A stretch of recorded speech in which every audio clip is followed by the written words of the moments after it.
Hello and welcome to Left Coast Live. It is Tuesday, October 15th. I am your host, Dieter McBusiness, joined as always by the one and only Stat Pat Stateless Patriot. We are coming to you talking about national politics. We're going to do some local stuff later in the episode. But for now, we have got to address the enormous elephant in the room, Stat Pat, which is that Michael Moore and Bill Maher and a lot of other luminaries might have called this race way too early because the polls are doing what they usually do in October, which is tighten up.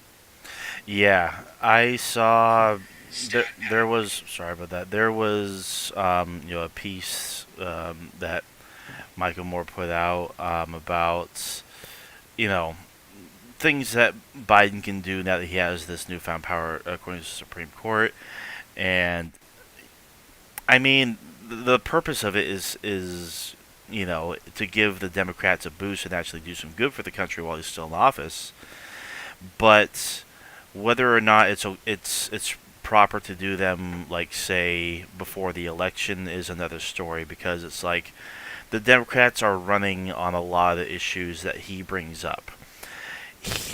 If Biden were to tackle a lot of these things, it will definitely dampen momentum. So, not really sure if doing it before the election was a smart move. Let alone, I don't think Biden's really going to even touch any. Do anything. Yeah, like now that he has that power, he's too modest. He's already for said something when like he that. got that power that he wasn't going to use it. Yeah, no, exactly. That's exactly what he said. Yeah. Yeah, no. I mean, Bill Maher's opinion is worth its weight in dog shit nowadays, but Yep. I do respect Michael Moore. Yeah. I do think his instincts are correct. I mean, the polls are one thing, but Should be looking, calling it though publicly. yeah, not. I mean, even aside from the polls, The demographics have changed a lot since 2016. I mean, of I know course. he was right about a lot, but he made one big call, Mhm. and everyone's acting like he's the Oracle at Delphi. And I mean, this is a flawed man. Like how many? There are a lot Sure. of Super Bowls in recent memory, that went the other way. Yeah, he. I mean, Um, Michael Moore has basically called. I think every election for the past couple decades or something like that. He accurately said in 2016 that Donald Trump was going to win, and he yeah, I was know that's what continuing. he's, but that's the Yeah, only hard one. That was the only real hard one. Everyone else was on Alan. Okay, so what are your thought on Alan Lichtman and his 13 that's another good keys? point as well. Alan Lichtman. Eh, I think he was saying he finally made his determination. It took him a little bit. It took him a while because, of course, the race changed. Um, Kamala Harris stepped in for Biden as the head of the ticket, and so some revisions need to be made. But recently, yeah, I think he said that she met 7 or 8 of the keys, meaning she's going to be the next president of the United States. And Right. he's gotten every election except Bush Gore, which actually, I Should have mean, gone the other way. Right. yeah, but he did say Gore was going to win, and after the fact of the matter and everything, it was found that Al Gore actually did win.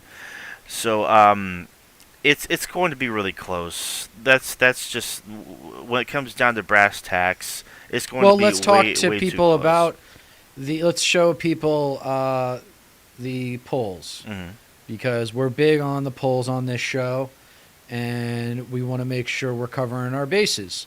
So there has not been since the New York Times did one 5 days ago, which has Trump solidly in the lead. This is Arizona, but the New York Yeah. Times was biased towards Trump last time. But Hmm. that is a huge. Those are huge numbers. Trump +5, Trump +6. Let's go ahead and call Right. Arizona for Trump. Let's do the little guy, Nevada, the neighbor. Hmm. And Nevada, Harris +1, Trump +3. All right, Harris +1. It This could. shows Donald Trump funded that that poll right there that has him Oh up. yeah, the Fabrizio.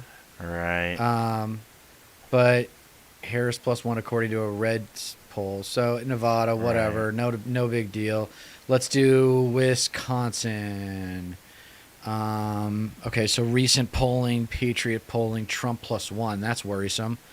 Now Right. remember, Wisconsin, Michigan, and Pennsylvania have gone the same way since the end of the Cold War. Patriot polling, So just the name alone sounds a little sounds biased. conservative, Hmm. yeah.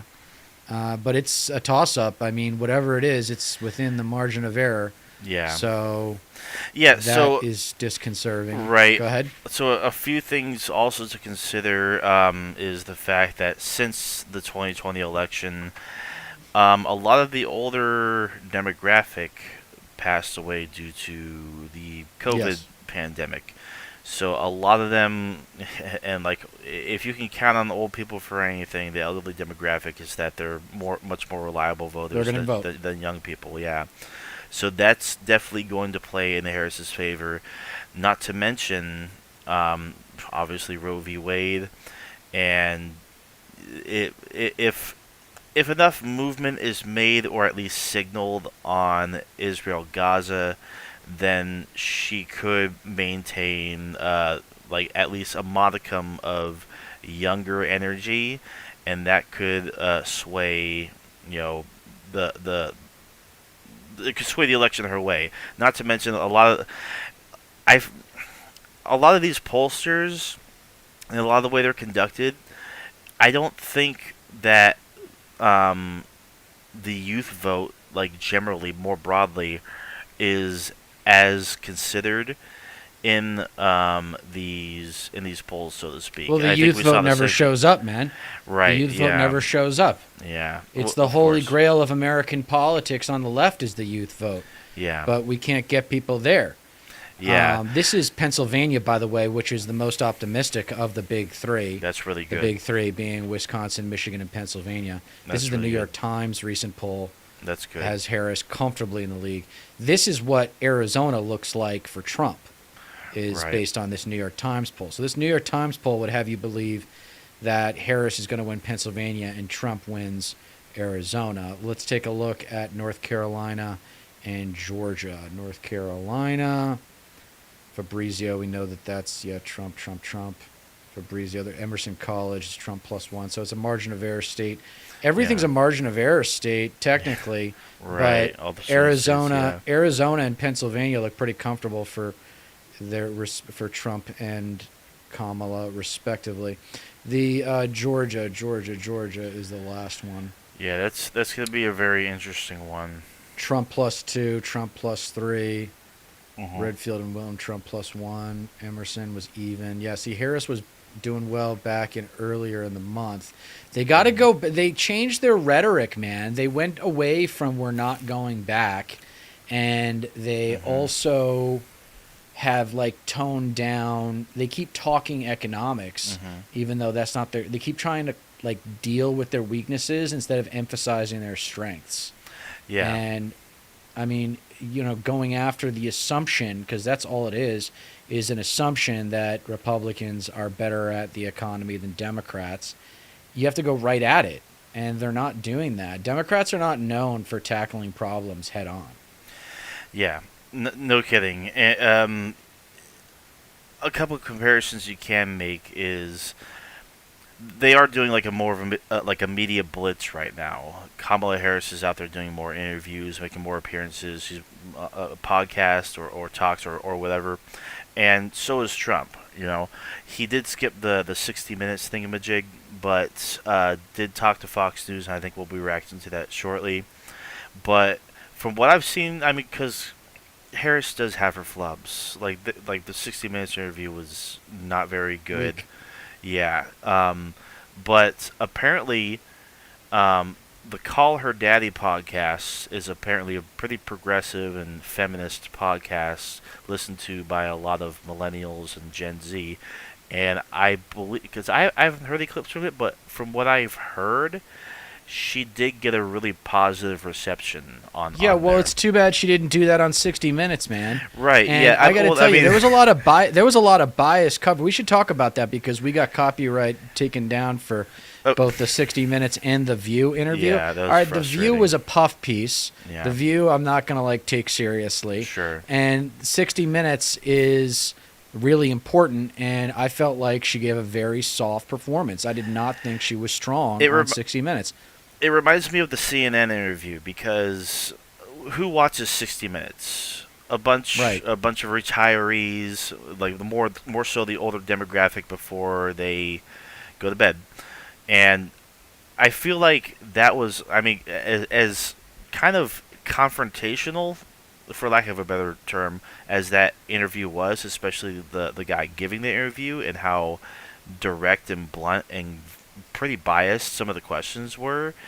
That's kind of to be expected because in a setting like that, she is focusing a bit more on pulling older voters that would maybe swing Republican or are not totally convinced of her yet and are independents or were riding with Biden, so to speak, and trying to just make those voters see more of her way. When it comes to younger media, more in line with Gen Z, millennials, and whatnot, the way she approaches the interview or the talk or whatever is definitely going to be a different approach, which is why the Call Her Daddy podcast was probably a lot more well received because she did sound a lot more progressive in her rhetoric and whatnot. I mean, if it's just a podcast too, I'm sure we probably even listen to clips from it as well, see how she did. I wouldn't mind doing that. Meanwhile, Trump's just doing Trump. He's just saying the same old shit, just throwing everything against the wall, blatantly lying, and yeah, we can compare and contrast for tonight's show. Yeah, it's interesting. We've talked about it, how we're very honest about Kamala Harris, and we've done our due diligence on her career and her skill set, and I gotta say, we have kind of nailed it in terms of her being exposed as a relatively pedestrian politician. Right. She's not a tremendous political communicator. And it's tough because Obama set the bar pretty damn high. Mm-hmm. And you're going to have to, that's the standard. And we thought maybe she would be close, and she's not. But maybe she's good enough. Tell you what, she's vulnerable in 4 years. Holy shit! If she doesn't go for big change, she's going to be so vulnerable in 4 years. She's gonna, and she's going to go for incrementalism. Right, because She's just going to give it up, dude. She's going to do compromise. She's going to have Liz Cheney in her goddamn cabinet. Right. Maybe we should talk about that for a second.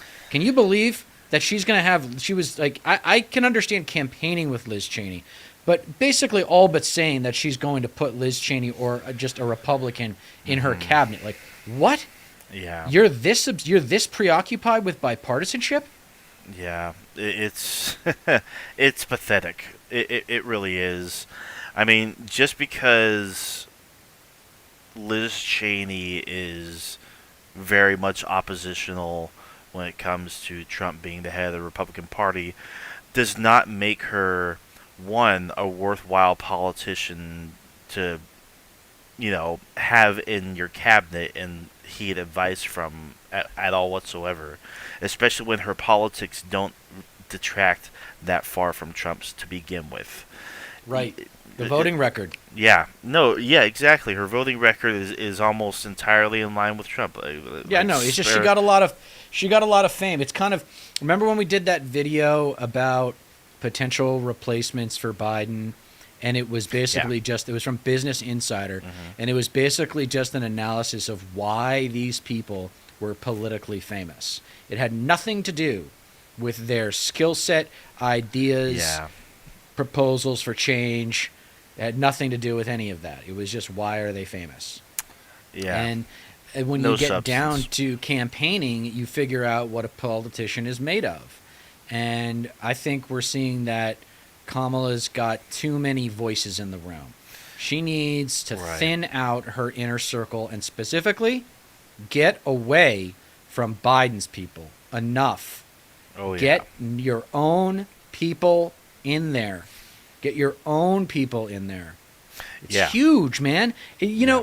Tom Brokaw said this when he left Nightly News. He retired. He said, I am only the most conspicuous member of a very large team Hmm. that makes this broadcast possible. And Yeah. the president is only the most conspicuous member of a team Hmm. of very intelligent, hardworking people, hopefully. Yeah. Yeah. If she, because the thing is, if she wins, how much would she be able to get done? How much would she change? How much would she turn into a campaign issue for 2028? What will she kick down the road? It's like Well, abortion choosing and the border and the economy, some kind of that those will three things. those I feel like those three things will definitely get taken care of right away. So that way, not only can she deliver on something, and that'll give people a reason to still stand behind her because she was able to provide these things, but also make it last. I think the economy would be a good thing, like shape the economy in a way to where it continues the success that Biden's had, like somewhat, or at least like expand the success, perceived or otherwise, and let people see the results.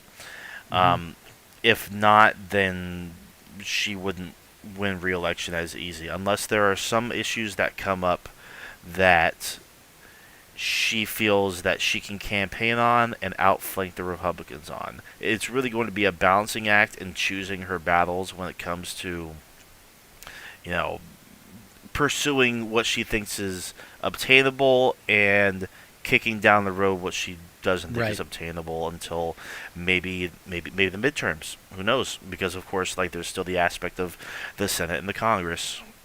I think ultimately the abortion issue is got to be addressed. If she Yeah, doesn't deal with that, she's going to have super big time. legacy, That's huge problems. yeah. So that's number one on the Hmm. priority list. I feel like. Yes. Second is the border, but only because it's doable.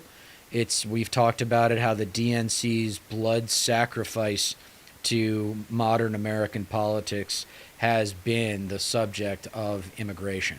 They basically have just conceded that really strict immigration laws are what are required for this country. In fact, I would call them regressive immigration No, laws. of They course.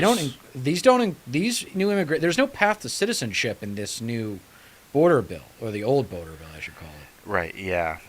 Yeah. And I mean, why would the Republicans want that? It's just astounding. Like that would have been such a giant win for them, so they can just brag about it from here till the end of time. Because it would have been the most transformative immigration package in Well, it's going to who get knows how passed. long. I mean, no matter who wins the presidency, something like it is going to get passed. Right. I mean, see, it's like up to you and I, and guys like us, and people in the media stratosphere who are really influential, Yeah. to say, okay, you're talking about the border bill that was kind of a ruse, Hmm. and you're talking about putting it back in play the way it was originally written. Yeah. I hope when rubber meets the road and you do have the political opportunity to reform immigration law in this country, you actually redo that bill fundamentally. Because it's pretty strict, man. Like, it doesn't, Yeah. the no path to citizenship part really bums me out. Like, that really bums me out. Like, if you're a hardworking immigrant from a country that's got issues and you Hmm. did what was required to get here and you're a good citizen, like after, I don't know, after what, 4 or 5 years, you should be able to be a citizen. Right. Yeah. I mean, just making the process easier for to you know just speed the process along so you can get through and like have immigration status like a visa and whatnot by having more judges along the border and whatnot, and process all these claims and everything a bit quicker. If there's almost no point to that if you're not even promising immigrants a future. Exactly. Yeah, it's Exactly. ridiculous. It is. All right. Well, let's get into this Donald Trump interview because we Sure. love reacting to Trump on here. Yeah. Or do you want to react to the? No, because I gotta find it. Let's just do the Trump interview. Okay. Yeah. After the Trump interview, we'll look at some highlights from the Caller Daddy podcast when Yeah, I Kamala got Harris one was on. lined up. Cool. Okay. She's such a bitch. Moments ago, I sat down with former President Trump for a wide-ranging interview, telling me things that he has never told anyone in an interview before. Enjoy. Mr. President, first, I would like to say a belated congratulations for retiring Joe Biden, at least from the campaign. And now the polls are coming out. This wasn't the for one I'm his thinking of, but I'll replacement take it. after a whirlwind positive press for Kamala Harris. But the Real Clear Politics average shows you up at about Cheryl Atkinson. 1.75%, 7% over Cheryl her. Atkinson? But before the Actually, no, that's not the one. debate, Never mind. Biden was 1.5 This was 2 months points ago. behind. So you've This was actually 2 months ago. Oh, So oh, I yeah, fucked up. I no. fucked up. No worries. Yeah, not the. It wasn't Ingram. It was. Who was it? God, what's her name? Let's see here. Fox News. 2 days ago, it was Natalie Baramas or whatever. Yeah, no, that top one. That's This one yeah, right here, right? yeah. Looks like there's a So couple. how are of you these. feeling? We're just a Mer- few weeks away, 20 plus days away from the election. How do you feel about the I race? feel great. We're leading in all swing states. We're leading mostly in nationals, I Yeah, think. this is it. No, you're not. You know, I'm a believer in polls. It's Some not, of them though. are fake, like a lot of writers. But I'm a believer in polls, and we're leading in just about every swing state. I think we're leading now in every swing state. And I love how he repeats himself. she can't talk. He repeats himself so There's much. something yeah, wrong with the candidate. right. but I'll You take can't it. Talk, douchebag. But we have, I think we're doing We very could well. put it now. like 1.5. What do you want to say to those voters out there who might be undecided, who don't know what they're going to do yet? Well, I think we're going to have a lot of votes. We have something sort of special going on. We have tremendous support. They're so tired of seeing what's happened to this country. They're so tired of seeing the incompetence, seeing the border. And I think the border is maybe a bigger deal than even inflation. Inflation is a massive word. The bad economy Of course, is it's a bigger massive. deal The now. inflation Like, made the economy I bad. mean, It made it impossible for it's people. not even a big But deal I to almost- begin with. But like, inflation's down. The costs and stuff are and what is still up, but inflation is down. The rate of inflation is down, yes. Yeah, but to the rate before March 2021. But of course, like he always has to tie everything to the border, because like it's just fearmonger about the invasion or whatever the fuck. Well, he just has no range. He's like a really bad actor that can only Yeah. play one character in one kind of movie. You know? Yeah. Yep. think that when they see millions of people coming into our country, 13,099 murderers, many Millions. of them murdered more than one person. When they see that, I actually think I think the border is a bigger issue than even the economy. Those are the two big issues. It's had such an impact, the open border. And the other issue that's really big, I think, is how badly they've done with North Carolina, parts of Georgia. When you look at what's Jesus. happened in Florida, we'll see what's happening there. I think we got a little bit lucky in the sense that it was bad, Yeah. but it wasn't The as bad the as they response thought. was fine. Yeah. Like they keep on trying so hard to make it seem like Biden and Harris. Well, they're fucked just up. not going to miss an opportunity to work the media. No, of course. Like that's exactly. He's just what it comes always down to. everything is an opportunity to work the media. It's like a sex addict where if you're a guy, every woman the guy meets is a potential lay.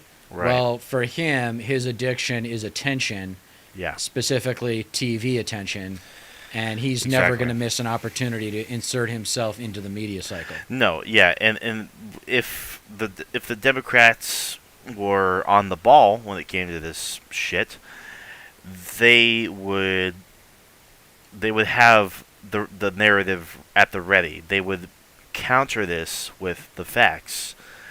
FEMA was not funded to where it should have been or could have been because of the Republicans, because of Congress. Right, and they the wouldn't come Republican back. Yeah, not to mention, Speaker Johnson himself said there is nothing that's going to make Congress reconvene before the election.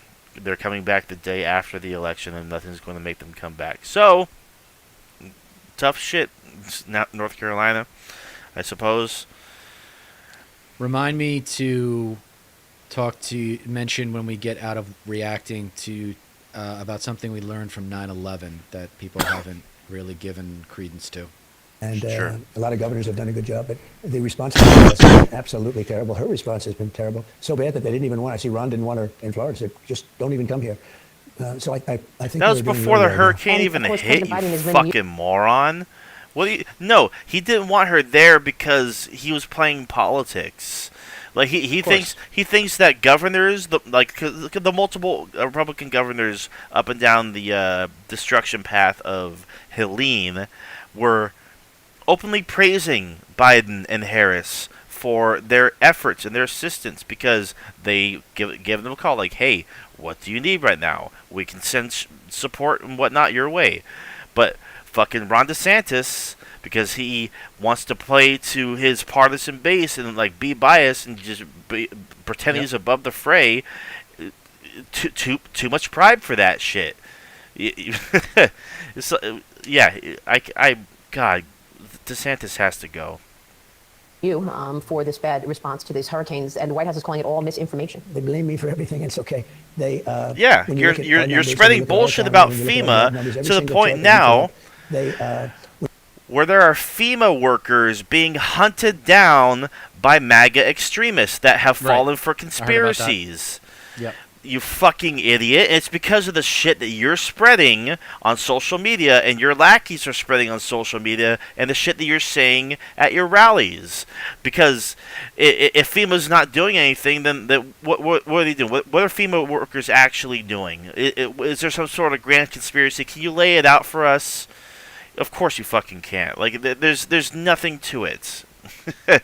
Well, Just do you make know people scared. The word, what's the word that comes to mind when you tell that story about the FEMA workers being harassed and threatened and Well, the conspiracy pushed theory, around the conspiracy theory that comes to mind is like there's an ongoing belief, be it by like the Q people or whoever the fuck, that I'm going to come back to this. yeah, that FEMA is like would be behind a manufactured disaster put upon by the U.S. government, and FEMA workers will be used to like what I guess round up U.S. citizens or whatever, set up camp like concentration camps or some shit, and so like because there's this inherent distrust by MAGA types and dumb Southern Republicans or whatever the fuck.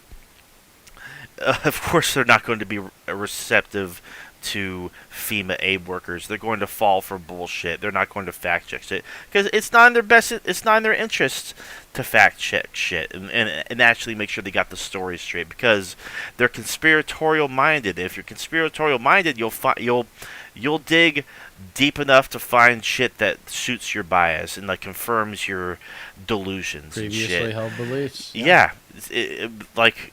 But what about? God. But what is the actual like the term for that when Trump spreads the lies and then people believe them and then they start to do things like harass FEMA workers? What would you call that specifically? That is stochastic terrorism. There you go. Yeah. Yeah. It's terrorism. Yeah, it is.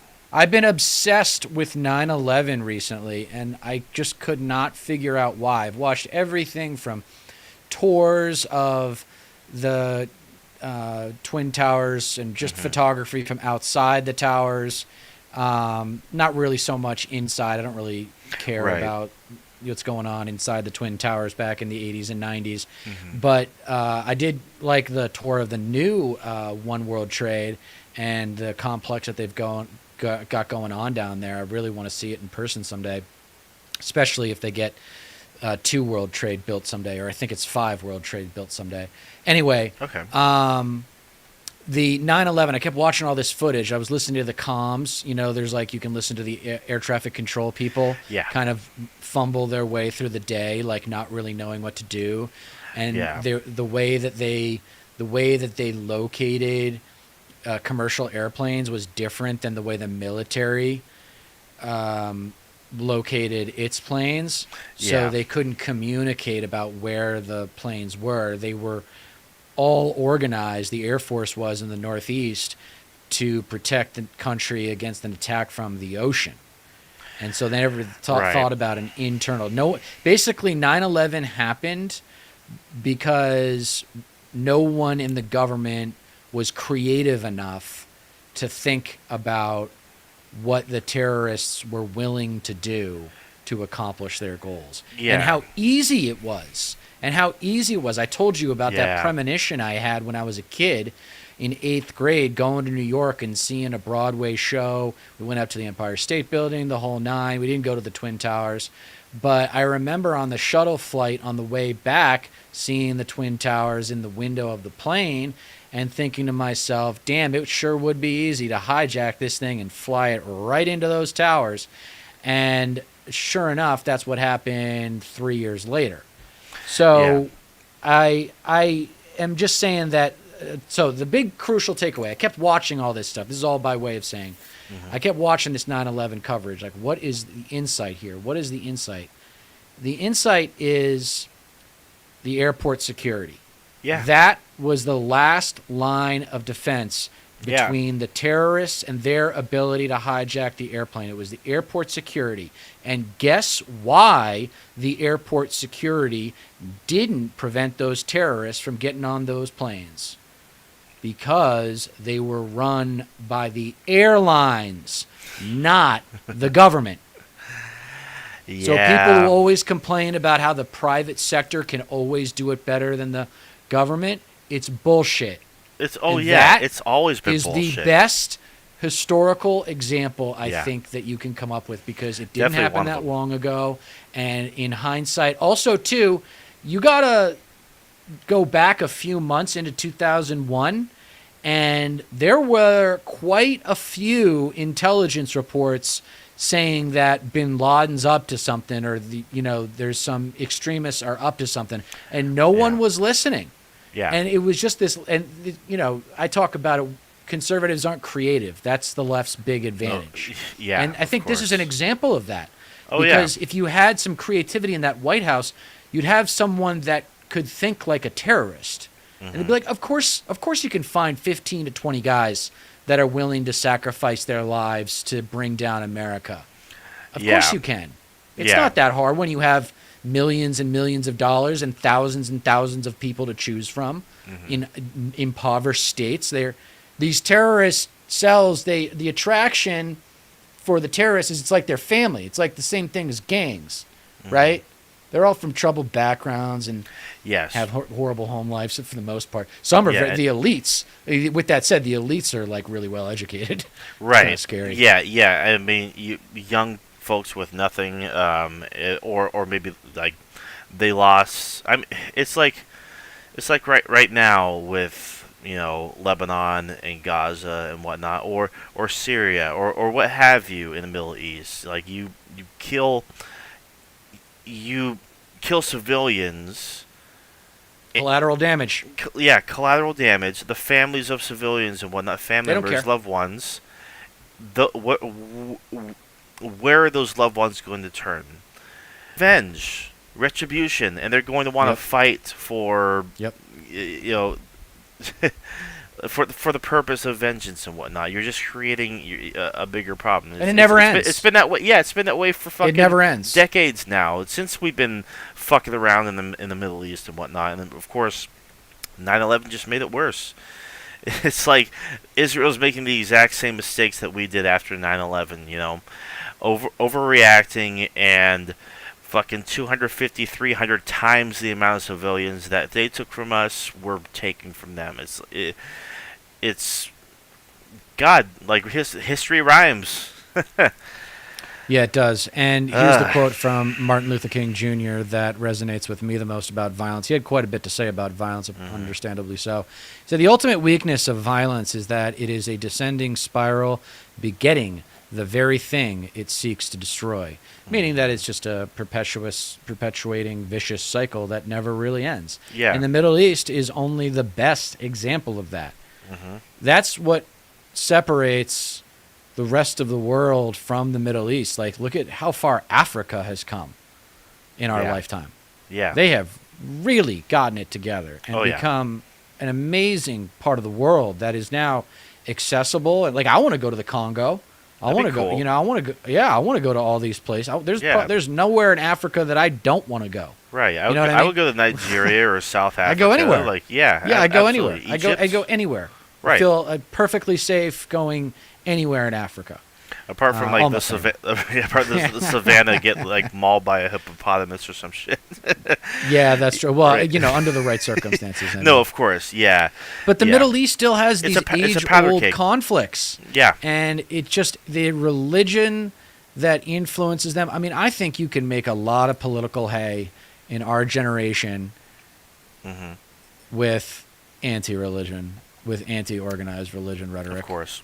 It's time to like realize the left keeps trying to build up and build up and build up, and it's realizing what I'm trying to teach the left is that you need to first knock down that which you seek to replace. Yeah. You need to knock down the building that's in the spot you want to put your building in. Yeah. Like abortion, for example.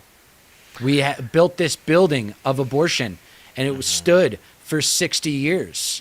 And then the Republicans have come along and torn it down, and now we got to build a new house. Yeah. Yeah. Exactly. Something has to be ready to take its place. The building blocks have to be there, so that way something is like just completely like at the ready once it's the dismantling occurs, so to speak. And a lot of people don't really understand that. It's like, I mean, speaking of the left, like a lot of them are just so, like the third party types are just so adamant about, Oh, God. we gotta vote for Jill Stein because she's the Right. only one who's anti-genocide and whatnot. It's like if she gets enough votes because of the community of Michigan, she might win Michigan. It's like okay, it's not gonna happen. If but they what had a real party with a real candidate, then I would consider voting for them. yeah, The Green Party has been around. The first exposure to the Green Party I had was 2000 with Ralph Nader versus Gore and Bush, and that was when I first realized they existed. I know they existed well before that, but they've had plenty of time for America to take them seriously. They Yeah. could have come up with, for example, a media apparatus by which they commented on every single issue that came up in discourse over a series of years. And they could have established personalities and relationships with other politicians. There's a million different things. And it's not like they didn't have any money. no, of course, They've got some money, so they could have done some creative things to build a brand for themselves and really go after, some small political wins. You know, no, of course, but no. Instead, they sit out and wait till after the primaries are over at each election cycle, and they do nothing. I Right. mean, Cornel West, I believe, was the candidate for the Green Party after switching from the People's Party for like a brief moment of time. This is a guy who has built a name for himself, who has been all over media, who has made several different appearances on several different networks or shows or podcasts or whatever the hell. And like, Jill Stein doesn't have that level of exposure. Not even No. close. It's like branding. she also sucks. Marketing. She's been around for God, 15, she's 20 years or something. She's awful. Like, get Total out of grifter. here. Yeah. I mean, give me someone real. Like, give me someone with some talent. There's got to be somebody out there you can find. I mean, it really Right. is kind of a casting decision, isn't it? Like, you Yeah. can't find a good-looking woman that also knows how to talk fast and Yeah, it's like and has data at her disposal. Her- I mean, you can get a long way by just talking shit about the establishment. sure, and that's basically all she has at her disposal at this point. But rarely ever goes after Republicans. Like that's why the abandon Harris campaign is like a huge like backbone of her campaign. But her and the Breonna Joy Grays of the world just don't seem to fucking have a clue. It's like, oh, if we get What happened to Breonna Joy Gray? I thought she was Fell like the fuck cool, but off. No. yeah, what happened? No, I mean, Is she just trying to be anti-establishment? Like, speaking of. Well, I mean, to put it bluntly, like I would watch her appearance on Crystal Kyle and Friends because her hang up. I mean, aside from the fact that like when she's backed into a corner on her rhetoric and she can't actually answer for the shit that she believes in, she'll just start playing the identity card. She'll start playing the race card and shit. Really? Well, yeah. Well, as a black woman, I feel strong about this. So you have to like accept the way I feel about this. Fucking Really? back in 2020, she made a big deal because she engaged with Noam Chomsky about not. She didn't want to vote for Biden. She felt like the Democrats weren't going far enough for on this and that, and they weren't the right party, whatever. And Noam Chomsky was like, no, Trump is an existential threat. The Republican Party is a party of extremists. The globe cannot afford them getting back into power in any way, shape, or form. It is our obligation as people of the left to vote against him, and that means Biden must win. And she just couldn't fucking accept it, and she's still like that to this day. People like her saying the Green Party is the only way forward. She was even asked, and has been asked multiple times. For example, Crystal Kyle and Friends. If you had a choice, or if you had a preference between the two viable candidates that can actually take power and actually have a chance to achieve power, and right now it's either Kamala Harris or Donald Trump. Out of the two of those, who would you prefer wins? Who would you prefer our future be under? Like, as if one of them were to become president, what kind of political landscape would you prefer to live in this country under? And she cannot answer. She will not answer. She dodges it and just like makes all sorts of excuses. She just entirely dishonest. She's stubborn as hell. Yeah. Yeah, and it's not just her either. It's the Jimmy Dores of the world. It's Well, that I don't. whole dumb I left, hesitate you know? I hesitate to mention it because I'm usually defending the Ivy League, even though I have no. Yeah, she's a Ivy lawyer. League Like degrees she or should anything, know better but than this. I'm normally defending elite academic institutions as their worth, but with her, it does seem like she's a little got that Harvard arrogance going on. She's very And arrogant. She thinks that she's the smartest person in the room. She doesn't have anything to learn from anybody. That's what I like about Kyle is that he actually is interested in learning. He doesn't maybe think he has a lot to learn because he's very well read. Of course. But he looks at relationships with the idea that maybe there's something I can learn from this person. I mean, Crystal's probably the same way. I don't know her, but I don't know either of them. But he I just approaches suspect everything based on their media presence. Yeah, he does approach things with a very rigid level of logic that few pundits and people on the left and commentators actually do. It's like, well, if you think this and you think this is going to happen, then when he's good at using their framing against them. Yeah, he's really good at using their framing against them. Saying, for example, if you're pro life, then you have to be against the death penalty, which is right. And he called out what's his name from Daily Wire, the closet gay guy. Not Matt Walsh. No, the other guy was he was Megan an actor. Get under my skin for that Knowles. one. Michael Knowles. Yeah. No, yeah. yeah. No. I mean, it's a great example because it's like, he straight up like asked like he said this like he's gone over this little dynamic, this little thought experiment before when it comes to the third party, like because advocates of the third party or the Green Party say like, oh, if we just get 5% of the national vote, we'll finally get federal funding. We'll have access to that federal funding. Okay, and then what? Where's your ground game?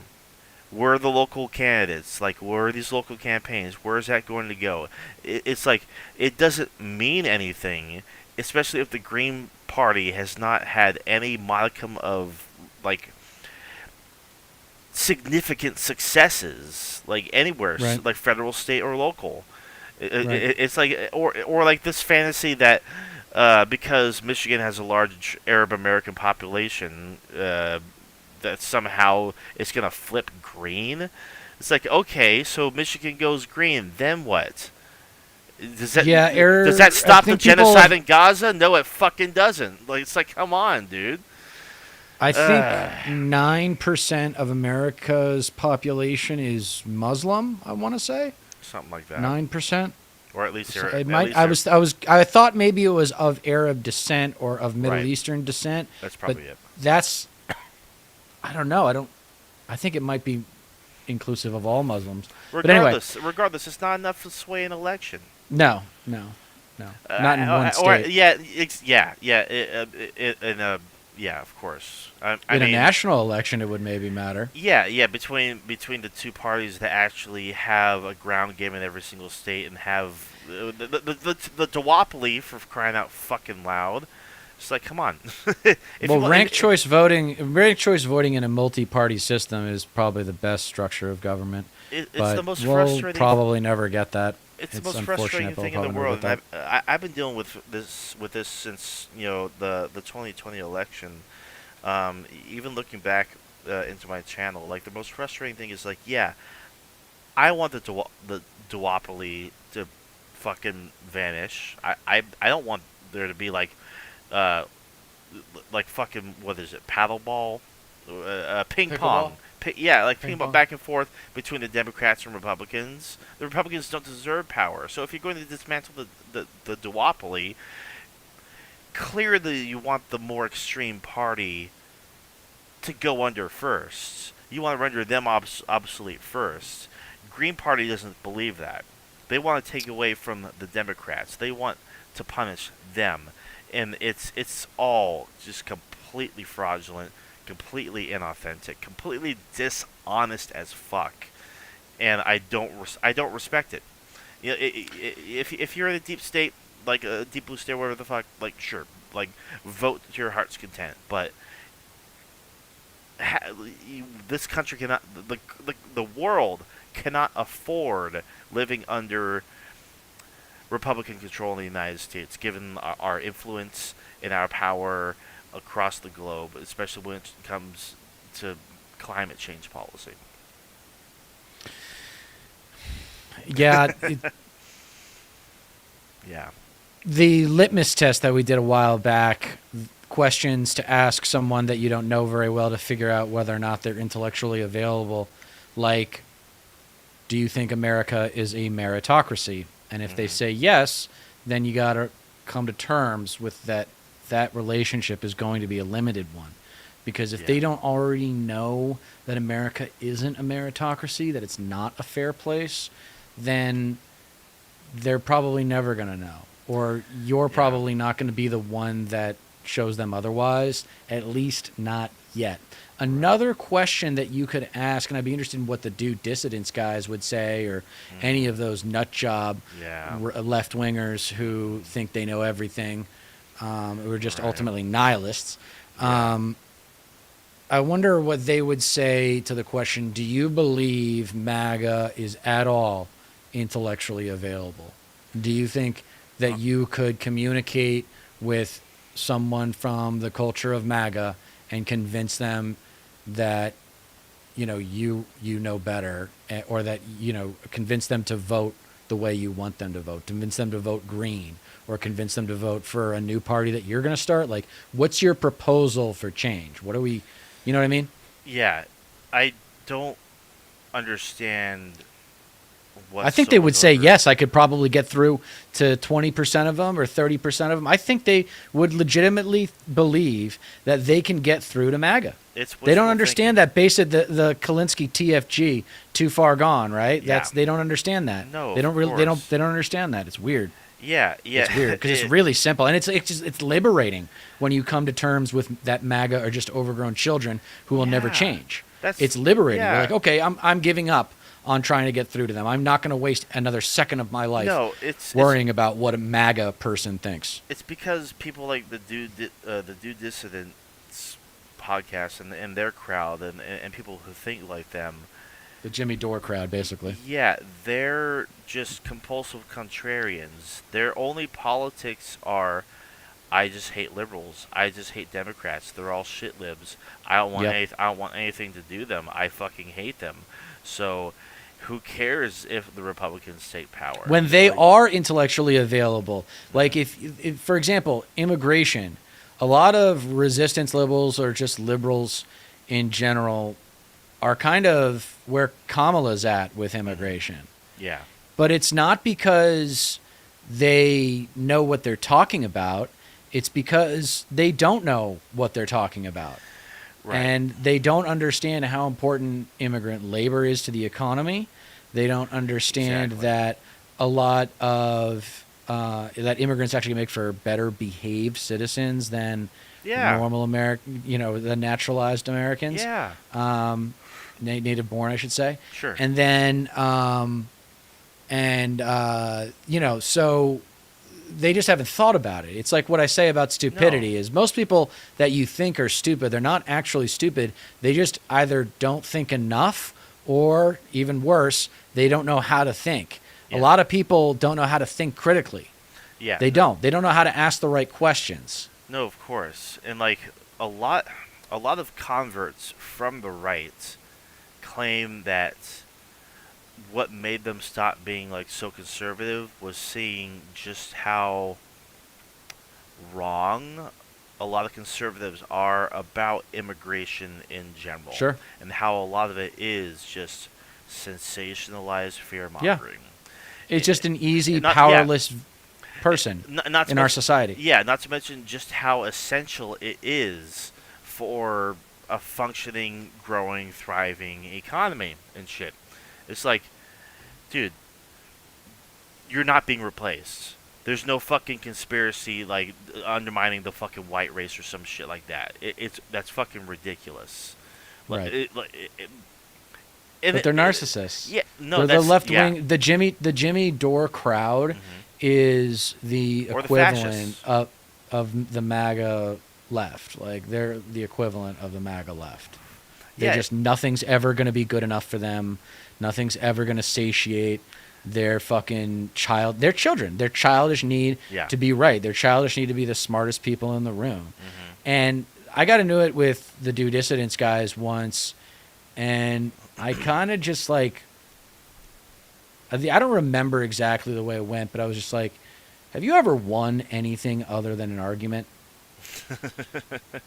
Right. Like really, like have you guys and Jimmy Dore, like I don't think you've ever been the reason your sports team won a game. I don't think you've ever really laid the hottest chick in the room. Or I like don't think or you like ever- you achieved something on your own terms. Right. You weren't riding off the coattails of some other thing and just climbed to the top. You're like a clout. You're just a clout chaser. You're a ladder climber, so to speak. Fucking Yes. Jimmy Dore got his start with the Young Turks and started becoming like the contrarian lefty guy that right wingers will point to and like, yeah, that guy's on the left, but I got like he makes a lot of sense, you know. I know. I hear Like, that all oh, the time. Yeah. Motherfuck. And now I hear that all the and- time and from my old conservative buddies. yeah, and like then he like hopped onto the anti-vaccine grift, and now that that's starting to dry up, like his engagement is dropping. It's like the fucking function of the capitalism. You need endless growth, or else Right. the whole thing's gonna fucking collapse. And it's like he's in the find out stage, and that's the case for a lot of these fucking grifters on the left. Like you can only Yeah. ride the coattails of like a niche or a fucking for so long, you know, until like you can't milk that anymore. It just becomes old and tired and worn. You're just being a dead horse at that point because you don't actually fucking believe in anything. You can stand for something because it gets you the attention and the notoriety that you've been craving and therefore an income. But if you don't actually like have any fucking principles, the floor is just gonna fall out from right under you.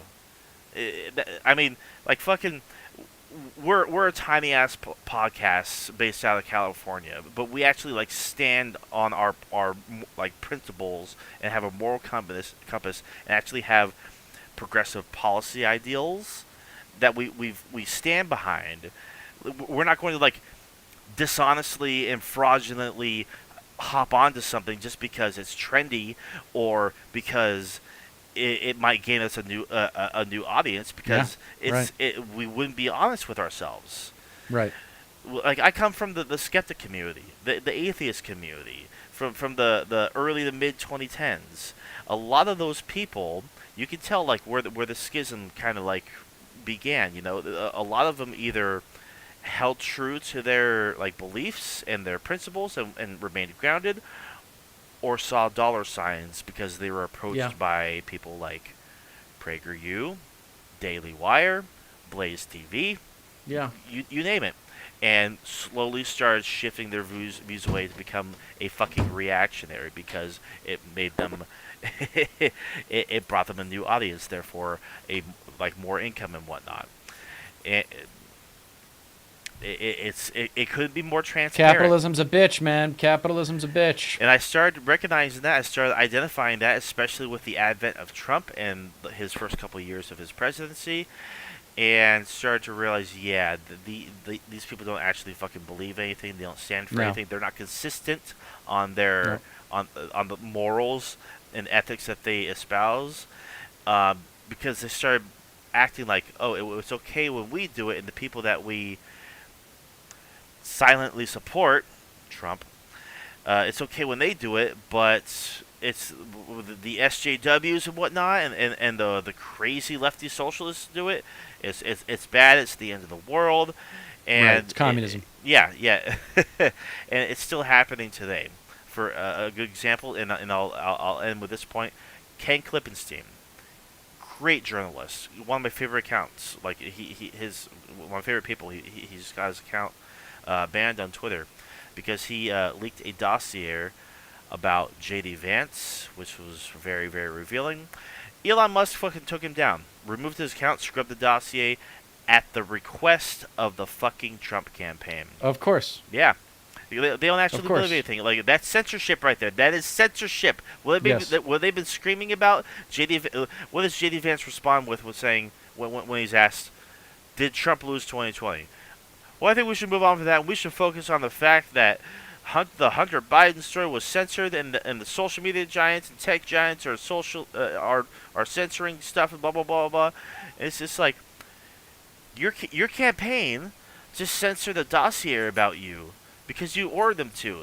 It's like Elon Musk doesn't fucking believe in shit anymore. It was a fucking lie to begin with. He doesn't give a shit. Elon Musk is a creep. I don't. Yeah, fuck that guy. He doesn't actually think he's believe got anything. staying power. He's not got staying power. He's going to rue the day that he supported Trump. If it's not this cycle, it'll be when Trump leaves. If Trump leaves, he's not going to be welcome in Hollywood ever again. He's not going to be welcome among the inner circles of high society in America, really, I don't think ever again. Yeah, he got hella insecure because he made a tweet, and it got some traction, but apparently Biden, or Biden's team, whoever, like the Biden account, made a similar tweet, I guess of the same vein, and it blew the fuck up, and that made him really insecure. So he went to the Twitter team and whatnot, and made it so like, his like Biden's tweets were throttled, or no, he made it so that way his Elon Musk account would show up way more often in the For You section. Like it has, yeah. Even if you don't follow him, even if you don't follow him, like almost every I get notices about his posts all the time. God, I swear. The FCC should fragile. Require him to sell that company. God, I wish. Yeah. The FCC should require him to sell that company. I mean, that's just it is a violation of the First Amendment. Yeah. I mean, the First Amendment's supposed to protect news media, and we need to have media law. There you go. There's another issue that we could be talking about. Yeah. but everyone's too scared of mainstream media. Yeah. It's Speaking like of they don't have to be. yeah. They don't have to be. No, of course. There's a happy existence between independent media and established media, I believe. There just need to be more media players at the top. Of course. There need to be more, and that aren't conservatives, because you've seen OAN pop up, and you've seen what's the other one, Newsmax. I mean, these are crazy media institutions. Yeah. And they need to be called out for not being really news. Yeah. That's part of a conversation that we should have with media experts. I mean, I know a thing or two about media, but I'm by no means an expert. Of course. And I want to know what they think the solution is, because the media law has just gotten out of control. The for-profit motive has corrupted the integrity of news media. Big time. Period. Yeah. Period. Yeah. And with Elon Musk endorsing Trump and showing up at one of his rallies for him and whatnot, just one of the biggest narcissists on the planet. And like his behavior when it comes to like Twitter generally is just a prime example of that. Total hypocrisy. But I mean, how unlike a fucking fascist, right? How unlike a far right winger, like operating on hypocrisy and double standards, because like that's the only two legs they have to stand on when it comes to when it comes down to the nitty gritty. That's just what they resort to. They don't give a shit. They don't have any principles. They can't be trusted with a goddamn thing. They're all fucking dishonest as fuck. Yeah, there is this in a capitalist society. We celebrate success, and the indication of success is money in our society. So people think that when you have a lot of money, it's because you're really smart and you really understand the world. And that's why my Dieter decree number 7 is just because someone is the best or among the best at what they do doesn't mean they're good at anything else, much less everything else. And that's really the problem, is that people want the panaceas, man. They want the answers in the back of the textbook. They want the Messiah. Mm-hmm. They want the people who are good or the best at one thing to be amazing at everything else. And it's just not the way it is. That's not what should be. That's not what should be the criteria by which we select our leaders. Yeah, there's really very few honest to goodness jack of all trades out there. Someone who can juggle multiple different talents or talents. Like you're not going to ask Elon Musk to show you how exactly a fucking Tesla works, because he probably doesn't actually fucking know. Right. Like he just owns a lot of the stock in the company and whatnot, and he just has a lot of money behind it. Just like you can have a shitload of money behind it, but not like no fucking the ins and outs and whatnot, or the technological aspects of it, like for like the way social. Or even if he does, just because he understands engineering doesn't mean he understands social media, and the proof is in the valuation of the company. Yeah. I mean, Twitter has been ruined. It's over. It's dead. Yeah. I was just getting into it when they sold it, and even I noticed, I was like, this is garbage. Like, this doesn't make me interested or want to go down cool research rabbit holes, and learn, or maybe find out smart voices, that I can learn from. This is just peddling garbage that people want to hear. Yeah. It's like fast food. Mm-hmm. It's like really bad fast food. Exactly. Like, do you like Del Taco? I hate Del Taco. I hate Del Taco. I kind of like it. I think. Well, I mean, it is glop. It is crap, but sometimes it hits for the price and the amount of shit they give you. Me and my girlfriend at least find it to be at least it's gross. Like the value. I mean, it's not. It's it can be pretty gross at times though, for sure. It's disgusting. But yeah. All right. So, do you want to finish up this Trump interview, or what do you want to do? Yeah, we'll go ahead and wrap up with that. Yeah. All right. Let's do this. when you look at our numbers, when you look at our economy, when you look at our job numbers, every single chart that you put up, we beat them by numbers that nobody's ever seen. We had the best economy in even history. true. We had the best job numbers in history, No, and we had the best border in history. We wrong, rebuilt the wrong. military, and then he gave away a lot of it to the Wrong. Afghans. If he gave it to the Taliban, I think in the most embarrassing moment in the history of our country. And then when you think about it, I think Putin really just said, hey, this is a good time because these The people are most incompetent. embarrassing Putin would moment never have that gone into you Ukraine. greenlighted? October 7th would have never happened. And you know what else? Inflation wouldn't have happened. Do you Inflation wouldn't believe have that they used money from FEMA and gave it to the illegal immigrants? Because the White House is saying that that was misinformation as well. No, it came out from there, and everybody knew it, and it was released from them. Then all of a What's sudden, there? a week later, they come out with a different scenario. And Everybody there's so many knew it. different pots of money. They just, it just melts. Everybody Nobody knows it. Nobody has any idea. yeah. That He group loves has that. no idea Sure. what's He happening. loves that line. Look, He loves that line. it's the worst Big- president yeah. and the worst vice president And in the history of our superlatives. country. They're He horrible. loves And he can't stand her superlatives. for one simple reason. She overthrew him. But she didn't do it. The party did. We call it the deep state, like whatever it Del is, but the Taco, party did Megan? it. And it was really a coup. And he is a very angry guy. And actually, I think he looks better now because now we're comparing him to her.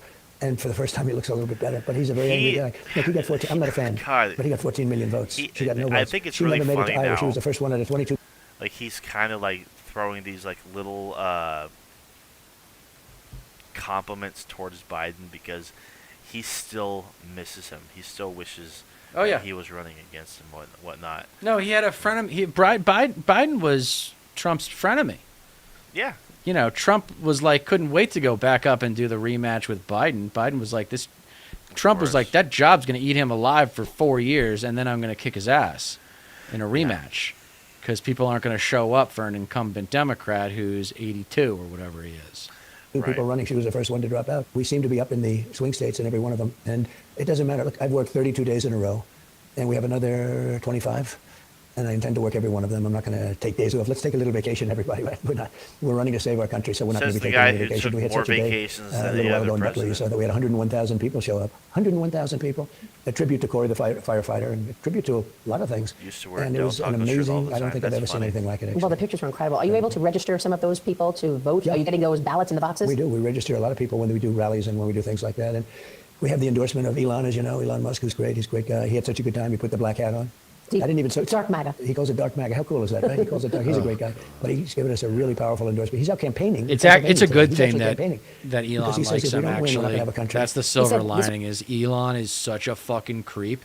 Look at the people that are in Trump's inner orbit of the celebrities. Like, I would say Not the people worth most. defending. I mean, yeah, like they're trash. I don't want to say they're all trash, but kind of. This will be the last election if Donald Trump doesn't win. He's very worried about It freedom of might make speech, it. I'm not- censorship. I'm not Is there anything you can do sure about that? Well, I think that we just have to win. The only thing you can do is to win. No, these are bad people. And they're surrounded by very bad people. I think they're surrounded by much worse people than they are. Joe didn't really know too much about where he was, and Kamala's worse than him. Joe is much more competent than What? him. Gallup polling says only 57% of Americans are very or somewhat confident that their votes this year will be accurately cast. See, and this is the counted. thing.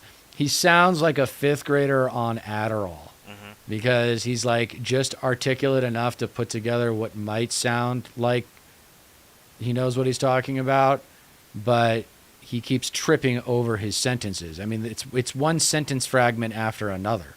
No. There is no cohesion of communication. This There's is not. how a grown man communicates. No, yeah, it's just spitballing. It's just filling the room Right. with hot air, even if you're not actually directly No numbers. answering anything. Yeah, just throwing out vague. Our numbers were the best ever. His Yeah. numbers were the worst ever. Yeah. I'm the best ever. He's the worst ever. No, yeah. Senators say they are not at all confident in the vote is now Things like 19%. It was Elon had 6% such a great in time with that 2008. pick. I don't feel confident. When you have mail-in Yeah, he was voting, probably Jimmy on Carter had a ketamine. commission on it. Nobody does mail-in voting. Now, you look Probably. at other countries, France, they go to, when you have mail-in voting, Jimmy Carter had a commission on it. Nobody does mail-in voting. Now, you look at other countries, What? France, they go to paper ballots. Everybody does mail-in France had it, voting, and they you had a lot of idiot. problems. And But you don't want to discourage people from mail-in voting. No, I don't. Look, we have to win the election. Then we have to really The only fix this whole reason thing because you need why- borders. I built The 500. only reason why fucking mail-in voting was such a big thing in 2020 was because there's a fucking pandemic, COVID. dude. Hello. Yeah.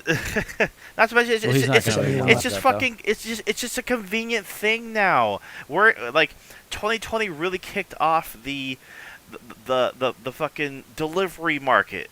You know, where everything is like you can just order everything online. You can order food delivered to you. You know that shit blew up. So it's like, why leave the confines of your home if you like work from home? If you could just order shit from home? If you could like cast a ballot from home, dude? It's like come the fuck on. Like But that's why he lost. Is because of the mail-in ballots. So that's why he's going after them. well, yeah, it's like he's still just so stuck. Like it's as if he's still president. He can't process 2020 at all. He can't move past it. It's like times have drastically changed since then. I mean, sure, the pandemic happened. Like people died. Like the world changed, but it adapted to what was necessary at the time to move past it and grow from it. And he doesn't seem to understand a lot of those changes. He doesn't seem to grasp with the fact that all these came to fruition when it happened and when he was voted out of office. You know, so he's been stuck there ever since, and this has been like his grievances since, and he just can't move past it. Miles of wall, and they sold the wall for 5 cents on the dollar. You know, it's very expensive. It's exactly what Border Patrol wanted. They sold the wall for 5 cents on the dollar. And I said, you know, they want open borders. They want open borders, and they're always going to want, and she's always going to want open borders. Yeah, Megan That's says the 9 countries $64,000 question. offer mail-in Why? voting. Yeah. I have no idea. Maybe they hate our country. One of the elements of the border has brought in trend. I love that. He's and they're so always gonna smart. want- He doesn't have any explanation for why Democrats want open borders. Maybe you could say votes. That's the rhetorical play that I hear most conservatives make. Oh, they just want immigrants because the immigrants will vote Democratic for their whole life. God, if you let them in. Dude, like, That's why you got to distribute them all over the country. That way, Right. if you distribute them all over the country, I mean, we kind of need to do what China did and build some cities in some less established places in the country. right? Like, we kind of need to like build a city in North Dakota for that just focuses on like renewable energy or something like that. Like, you know, it's like we have to. yeah, like are all The private sector is always going to appeal to established power, and in order to have new power or power change, you're going to need the government to help. I mean, I know a lot of people who think the private sector is going to save us from climate change. Like, no, it's not. No, it's not. yeah, No, it's not.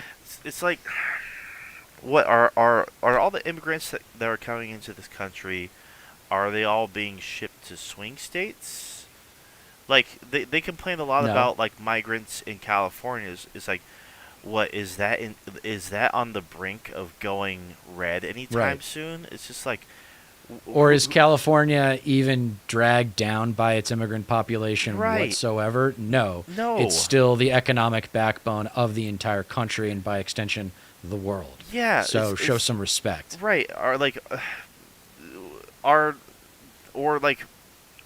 mean, for the states that have large farming communities or agriculture and whatnot, are those deep red states in danger of flipping blue anytime soon as well? So, you move to this country, you immigrate, you become a bit more naturalized, you adapt to your surroundings. These communities, say if they go to like a state with large agriculture or farming or whatever, because that's where a lot of immigrants coming from the southern border go. They're going to adapt to the communities Yes. there, and Yes. those communities are not Democrat, largely not at all. No. You know, it's like the A fear. lot of first-generation immigrants now are going conservative, man. A lot of first-generation immigrants are going conservative because they have this attitude of like, we got here first. We got here, and now you're Strong trying to work come ethic. and you're giving me a bad reputation. And it's like, no, they're not. But Yeah, they won't the- listen, and that's what pop culture media tells them is the case, and so that's what they believe. And it's just this vicious cycle of white trash ignorance that's Yeah. spreading across cultures and Yeah. across tribes, and it makes me nervous. It makes me wonder if when you were younger and the reason why I didn't get into politics sooner, I went into Hollywood and entertainment. I had to decide between grad schools, and I was either going to get into politics or I was going to get into TV and film. I decided on TV and film, partly because I thought Obama was going to handle business. I also thought that W was so bad that the Republicans would never win the White House for like 40 years. Yeah. And obviously I was wrong on both accounts. And those are two big reasons why I'm here. Yeah. Thanks, Talking Obama. to you right now. Yeah, exactly. Yeah. Just the immigrant, just when it comes to immigrants in general and all the fear mongering from the right, all the rhetoric, it's just completely unfounded. And it also shows you, if you're a Democrat, that you should just do what's in the best interests of the country, regardless of what popular opinion may or may not be, because the Republicans have already asserted themselves as the cruel party, as the party of cruelty toward others. And you're not going to outdo them on being cruel to immigrants.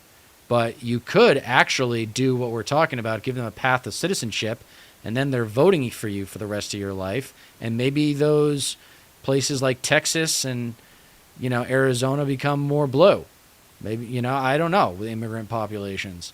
Right. But there has to be a better representation in terms of voices. There is no voice for the immigrants in America, and there needs to be.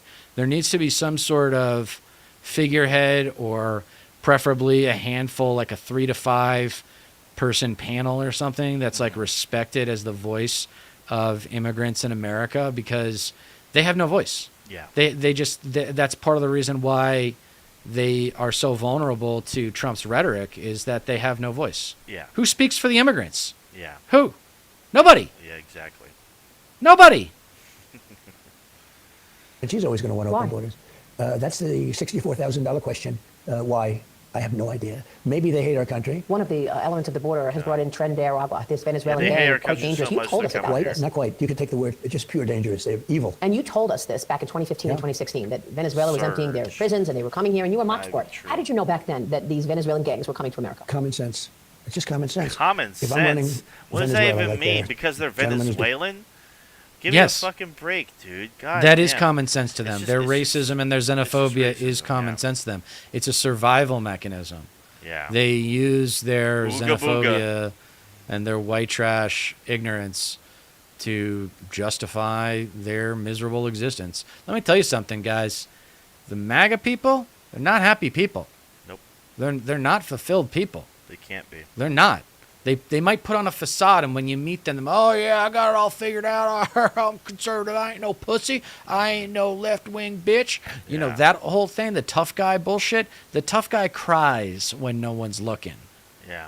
The tough guy is lonely, and the tough chick, I guess, I've the seen it. female equivalent, whatever, Yeah. they're lonely as hell too.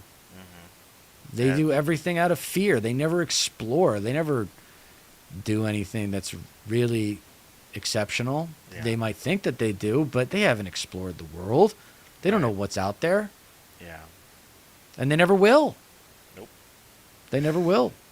Yeah. Becoming very rich because we're buying oil from Venezuela. You can believe this? We have more liquid gold under our feet than anybody else, and we're buying oil from Liquid Venezuela. gold? He's emptying No, out his we- prisons, but he's not the only one. It's not Venezuela Venezuela. has It's the largest everyone reserves all over in the the world.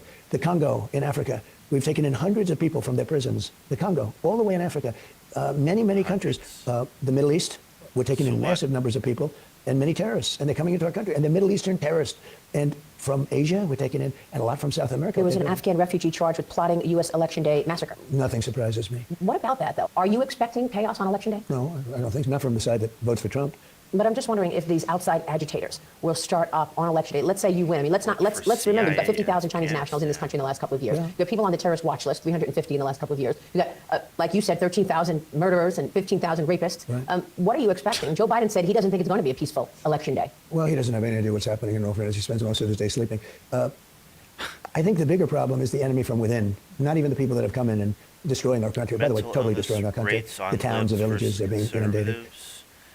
Well, the thing about that, Megan, is I don't think conservatives are going to be more open about expressing mental illness problems and whatnot, and things. No, that- vulnerability is not their thing. No.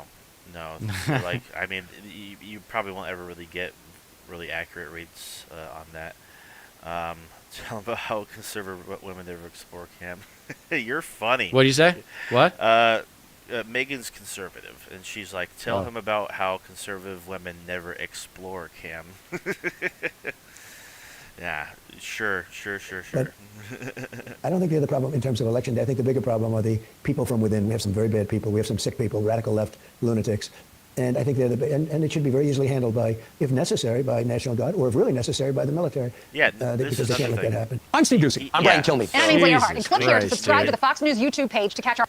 He has now threatened, and that's a taste of it, but he's done it elsewhere, to go after leftists by using the military to go after leftist activists.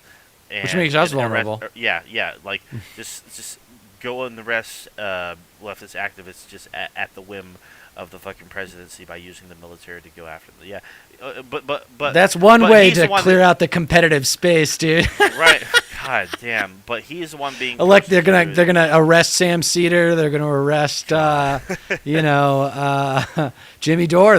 No, Jimmy Dore. No, he'll comply. Yeah. Jimmy Dore will comply for sure. Every grievance and complaint and accusation from the conservatives is a confession. Like Trump goes on and on about fucking, I'm being politically persecuted, by Biden and whatnot. They're going after me because they don't like me, because I'm a conservative. They're going to go after you too.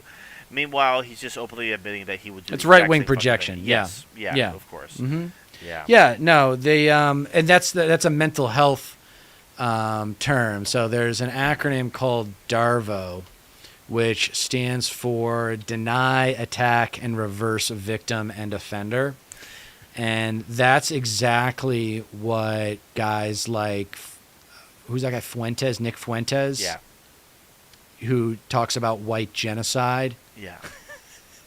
And now he's anti-Trump because Trump's softening or something, right? Trump's too soft for Nick Fuentes now. Yeah, something like that. Dude, if I ever saw Nick Fuentes in person, I would be hard-pressed not to get in his face. Yeah. And, how do you deal with that? But I saw on a recent conservative, I think it was that guy Indie Thinkers podcast or whatever, talking about DARVO. It's like, wait a second. Now you're into mental health? Now you're into social psychology? I thought you guys were trying to tear down social psychology. I thought you were trying to tear down, these understandings of mental health and struggles that everybody deals with, but medication is not ultimately going to solve. Yeah. So yes, right-wing projection is everywhere. Yes. And on the right, It's they're just, fundamental. and it's another piece of evidence that proves our overall point that MAGA are nothing more than overgrown children. Yeah. That's never respect it that much. American society would have you believe that so many things are more complicated than they are. Mm-hmm. MAGA is not complicated. Not at all. It doesn't matter if they're white, if they're from the South, if they're a Confederate flag waver, if they're a Bible beater, if they're a gun nut, if they're some other kind of MAGA. Okay, it doesn't matter. Yeah. If they're MAGA, they are an underdeveloped human being. They have not gotten there with empathy. They do not know what empathy is. I don't even care if they have kids. That's the toughest ones. The ones who are not white and who have kids. And you're like, you really think Trump cares about you and your family? Are you kidding me? What are you doing? But they're out there, man. They're out there. And a lot of them have YouTube channels. Right. They don't even care about their own goddamn families, for crying out loud. Do you want to see this clip from Kamala? Kamala Shamala? I do. Or do you have to go? Yeah, I do have to get going. Okay. Dinner's ready, and also it's my brother's birthday, so we're gonna be doing. Oh, nice. So I'll let you go then. Yeah, he All just right. turned 23. But nice. Yeah, I might be able to come on tomorrow, but we'll probably talk that. Oh, I more probably next week. can't. I have lax practice. Let's go ahead and say goodbye to the audience, and then we'll talk for a few minutes. Sure. No problem. Yeah, that was good. All right, guys. Well, thank you for tuning in. That was a really good episode. I think we got down to the nitty-gritty with a lot of issues facing this election. I'm going to be back on, if not tomorrow, definitely Thursday and maybe Friday as well, with a little morning bro and comments on the election. I'm going to try to record something every day between now and the election, but no guarantees, obviously. Right. So go ahead, Stat Pat, and I'll close us out. Yeah, no, thanks to you guys for joining in. I had a few consistent viewers. It means a whole hell of a lot. The election's coming near, so if you're not registered to vote, you should be. If you're not convincing others around you to register to vote, you should be as well. And probably see me again. If not tomorrow, then perhaps sometime next week for sure, because it's right around the Getting corner, tight. folks. Yep. 20 It days. really is. 20 days. It's, All right, reminding you and everybody else that you don't get change in America by asking nicely. So stop asking nicely.